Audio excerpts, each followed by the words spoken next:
I'm Cindy Cloward with Riley Blake Designs, and today I'm going to show you how to create block 1 in the Meet the Makers quilt. Now this block is nice and easy to start with, and you can see that it's on the corner of our quilt. You'll need to make that 8 times, and I'm going to show you how to make it one block at a time. So if you got the quilt kit, included in the quilt kit is the sewing instructions and assembly of each block, but it also includes all the cutting instructions. Generally, when I start a quilt, I like to get everything cut so I'm ready to sew. So I have all my quilt blocks ready to go, and I'm going to show you how to do half square triangles, because there is 8 half square triangles on this, and the rest are just 2.5 inch squares.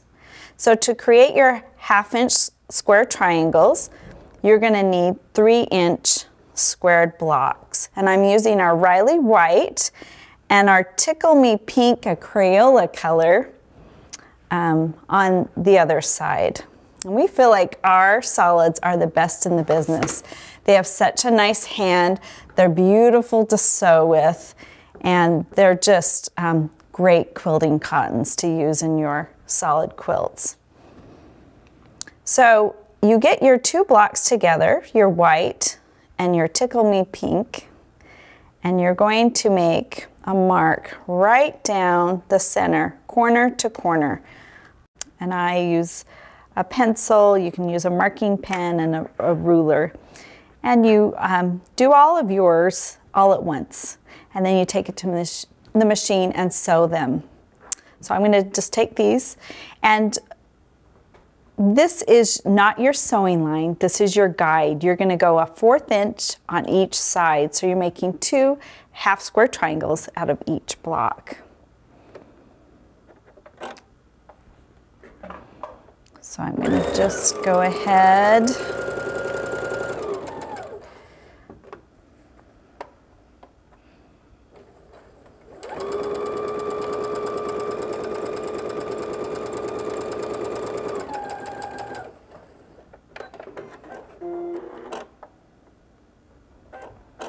And then once you get those all assembled along there, you see that? I've sewn along there. You can see it on the other side a little bit better.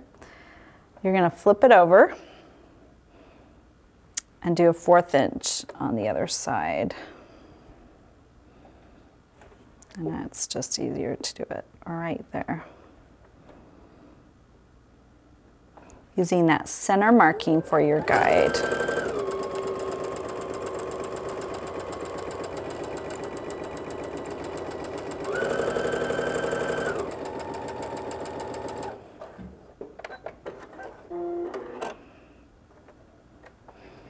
So I've assembled this, and you can just imagine a big long stream of these. Kind of look on the back side, and then you can take your snips or your rotary cutter, put that over there, and then just cut them out. Gotta make sure my iron's nice and hot, ready to be used.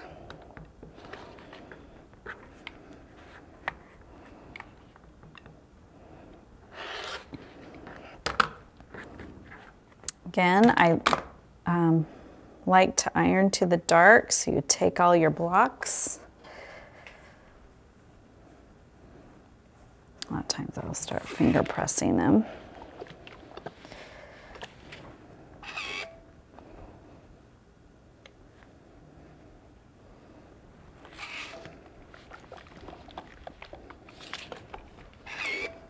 And you're ready to square them up. Now again, it's very important that you precision cut and precision piece, because your blocks will be off if they're not accurate.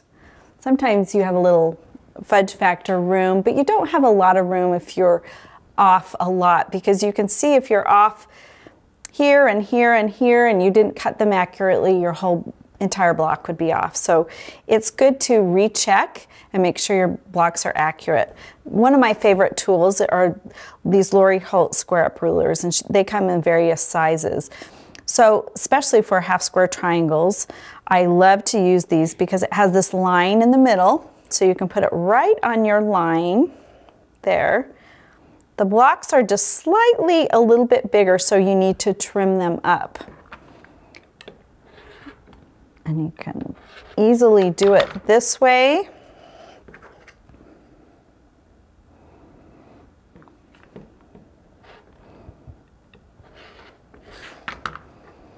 So there's your trimmed up block. It's 2.5 inches. And on these little trim up rulers, the seam allowance is right there. So you can make sure that is perfect. It's ready to go. And you're going to do that 8 different times. And your other blocks should always be accurate, but every once in a while I like to check them and just make sure my cutting is right on. So I'm going to pull this in. Here's our finished block. Here's our block pieces assembled. This is another great tool you don't have to have, but I love this design board designed by Lori Holt to help me in my piecing, because I can assemble all my blocks and then I can take it to the machine and finish, and then they don't get all mixed up. So there's, if you do have the sewing guide from the quilt kit, it does tell you to assemble row by row and then sew it together. But I'm going to show you another method. It's hard to describe, but much easier to see done. So watch how I do this. So I've assembled all my blocks and they're all measuring 2.5 inches. And for this kind of method, it's really easy when all the blocks are the same. I'm going to just toss those over like this. And we're going to sew the first row. Now, if you had these assembled, say you had 8 different design boards with each block assembled, you could chain piece this with all the blocks, but I'm just doing one block assembly at a time right now. You can see I'm a fan of chain piecing. And why I'm pinning it is so I'm not confused of where I need to stop and start. So I'm going to start here, and I need to make sure that's the place where I'm starting each time. So let me put this over here.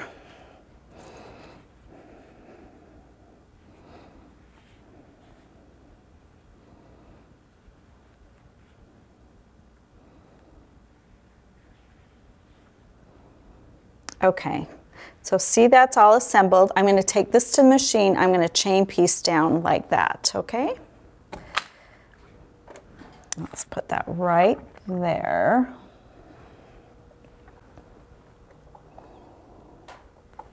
All right.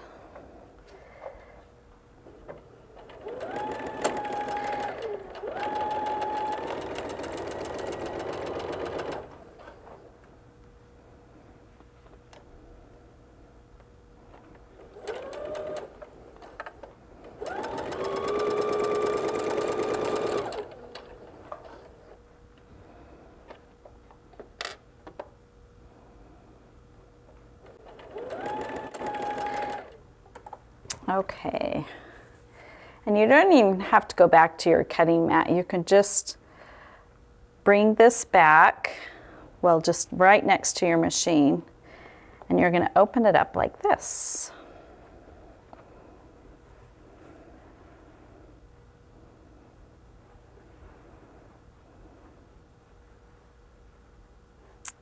And that keeps you honest.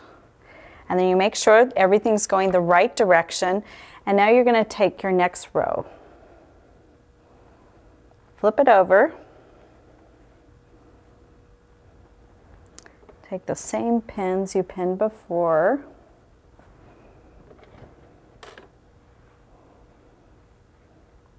Again, the first time I was taught this method, it seemed so confusing. And now I just think it's a great method to make sure your blocks are all sewn together accurately. You're not wasting threads in between blocks. Okay, we're gonna put that right there.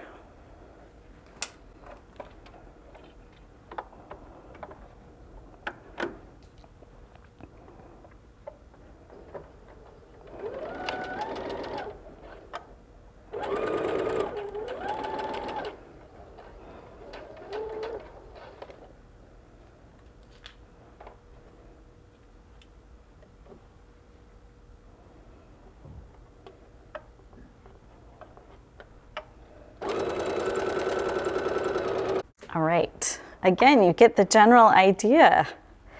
It's important to pin so it's all accurate.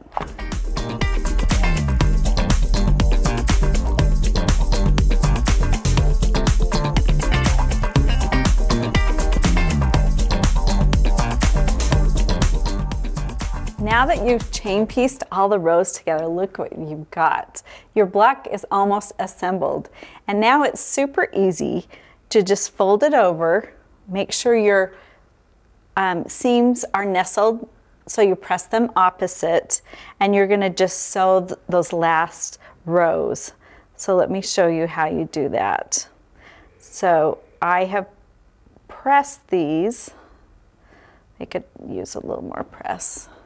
You can press as you go, or you can wait till the very end to make sure your seams are going the right direction. And they're all going opposite, so now all I need to do is pin one row at a time to make sure my seams don't move. But again, this method of chain piecing, they're kind of right on top of each other. So I'm going to take this to the machine and sew. I'm going to do row by row, and our quilt block is going to be finished. And then I'm going to show you how to square it up. Now that you've sewn all your rows, your block is assembled. You just need to give it a nice press, each row, and then make sure it's about 10.5-inch square. Now if you're taking a larger seam allowance or a smaller one, your block might be off. And if every block's off the same amount, that's okay, because then you can assemble your quilt that way. But if each block is not close to 10.5-inch square, then your whole entire quilt's going to be off. So it's important that, again, precision piecing, precision cutting, precision sewing, that you have a square up ruler. I love this one with Lori Holt. And you look at your blocks. You can kind of see my center. You want to center on your block and look. And maybe my stitching was slightly off. What you don't want to do is square out the outside of your block and cut off your points. So sometimes I just look at this and see what I can adjust in my sewing, because everything was accurate before I sewed. So I'm just going to take this right now and trim off any extra, but what's nice about the seam guide is it has your 1/4-inch seam allowance, so you're not going to trim too much. So I can you don't want to adjust it too much because you're just going around the square. And that's just slightly bigger. So I'm just going to take and flip this block, since I'm right-handed, all together. Make sure it's still centered. And I still have my 1/4-inch. So that is ready to go. So there's your first quilt block, and quilt block number 1 for the Meet the Makers quilt.